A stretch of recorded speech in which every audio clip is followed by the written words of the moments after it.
20 no death coin, so not using the death coin as a self-imposed challenge, or extra modes. And an extra mode is any mode that isn't the hardest in the game that it's from. So if I only wanted to see pre-patches, I can click the pre-patches filter, and now the list has changed to only show those. You can also use the search bar to search for pretty much anything on the site, whether that be a player or a max mode. If you'd like to check the site out yourself, I'll leave links to both the AML Discord server and the site in the description of this video. Max mode will likely be placed on here a few hours after this video is out.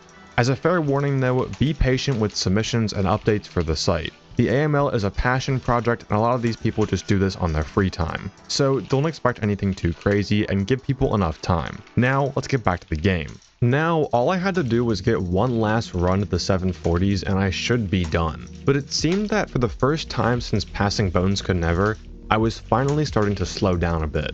I'd been playing max mode for around 25 days at this point, and I hadn't gone a single day without not playing. I thought this might be because I was running out of steam or just getting tired, but I think it was for an entirely different reason. When I started playing max mode, it was all that I really had to worry about, but while I was playing it, things actually started going really well in my life outside of FNAF and YouTube. When I started playing max mode, the anger from seeing that message insulting Bones was pretty much all that was carrying me. But after spending some time actually experiencing life this summer, those feelings had started to diminish a bit. I didn't have that same anger that I used to, and that ultimately led to me throwing a lot of games that I think could have been winners. And it was during this time where I really started to question why I was doing this. Now, for this specific video, we obviously know why, but stepping back and thinking, even before Hopeless Pursuit, why do I go back again and again to suffer for these FNAF challenges? Well, truth be told, I do really enjoy making these videos, especially the ones that I can later focus on the emotion behind the challenge rather than just straight mechanics for the entire video. And I think you guys feel the same way, just judging based on the reception of some of the most recent videos. But I also felt that it was an internal problem. Ever since I was a kid, I've always wanted to be the best at whatever I care about, and I've always felt the need to prove that to other people. Time and time again, when I've done harder and harder challenges, and I still see myself being underrated within the max mode community, I still have those thoughts in the corner of my head that this isn't enough and you're not good enough. But max mode, I felt like max mode was the end. After seeing how much weight people really put behind this mode and this game, I felt like I could finally actually rest after I fully completed what I wanted to do in this game. From the time that I've started this channel to right now, it's just been go, go, go non-stop. And it's not that I'm burnt out, far from it, I'm more motivated than ever. But I just want some time to actually experience my life. You're only young once, and I don't want to spend my youth just playing FNAF.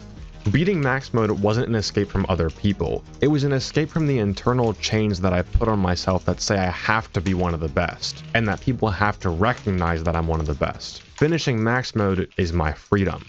But if I want to be free, then I have to prove them wrong. So I went back and dug deep. I tried to harness that original anger that I had, and the adrenaline and excitement that had carried me from 440 all the way up until 741. I knew that I had it in me. After 7 7-minute runs, I knew that I could do it. After all, Bones Could Never, right?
I only got 3 words to say. Bones could never. Could never, or something like that. So that was it. Max mode is done. But after it was done, I didn't just stop. I beat it again and again and again. But why? Why keep playing? You see, this entire time, I've been playing on the hardest public build of max mode, one that you have to pay for, but still the hardest build that I can access. However, the private build that only Frogger has is slightly harder.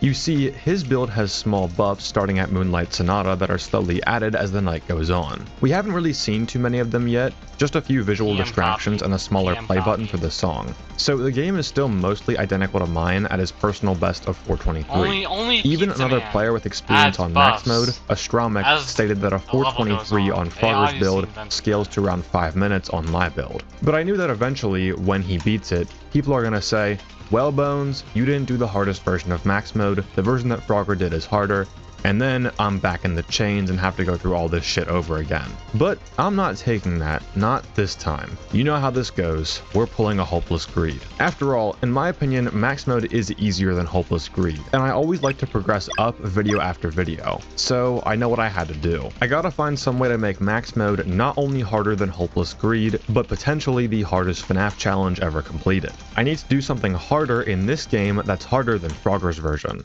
So guys, it's time that we beat max mode twice in a row.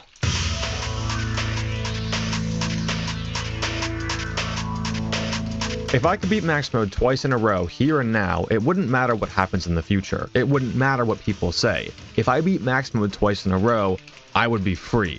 Free to experience my life, and free to make whatever videos that I enjoy making on this channel. So it was time to lock in again because the grind isn't over yet. The biggest struggle with beating max mode twice in a row was the crazy nerves after the first win. Even though I had beaten max mode a few times now, it's really hard to not crack at least a little bit under the pressure from the last part of Hall of the Mountain King. And when you do win, you're now starting back up in the second run with those leftover nerves. And oftentimes, this would just lead to me throwing to something stupid like Mat or Code. And whenever I was on run 2, Yeeboy's magical stand powers seemed to increase tenfold.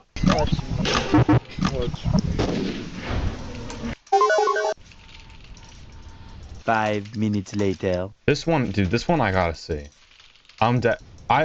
There's no way I missed anything there. I'm so convinced I didn't miss anything. That's so in, bro. That's so in. What the when your son is tweaking for no reason, bro, why did he kill me? That was literally... They actually just lie. He actually just cheats, bro. He pisses me off so much. I don't know if I haven't made this clear enough already. He pisses me off so much, bro. Oh my god. Let's go ahead and block this. Fuck off my fucking Instagram, you worthless. We all know you moving with fire fuel in the new crib. Oh my god, shut your pussy ass up. Shut your bitch ass up. And everything. I'd be crying over that. Couldn't even really paid $300 for that. Thank you for the $300. I would never move with in a house, you broke ass. Shut the fuck up. Stop trying to figure out where I'm gonna move secretly and what I'm doing next. Eventually, I was able to get a decent run that made it past the first 10 seconds. To make things a little easier, let's just say that one run of max mode is 8 minutes long. I know that's not entirely accurate, but to make the graphs more readable, it's a lot easier. So now we can just say run 2 1 minute is 9 minutes, and so on. I was able to get a run that made it to 9:17, which I think is pretty solid. But something else was beginning to grab my attention. I was noticing that every time I was getting a win in max mode, I was lowering the world record speedrun time slowly. My first win was a 7:49, my second win a 7:42, third a 7:41, and I was starting to consider how far I could really push this speedrun. Not only could I go for 2 in a row, but I could also try and set a decent world record speedrun time, maybe a sub 7:40 or maybe even a sub 7:35. If I could manage to shave off a good few seconds, it could end up helping in the long run. You see, with the current song pace that I was having, the night in max mode was ending.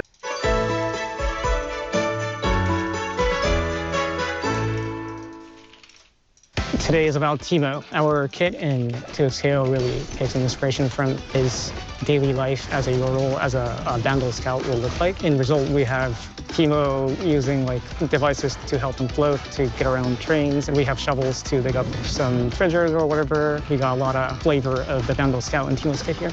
We want to make sure that individual tools that he has are individually fun.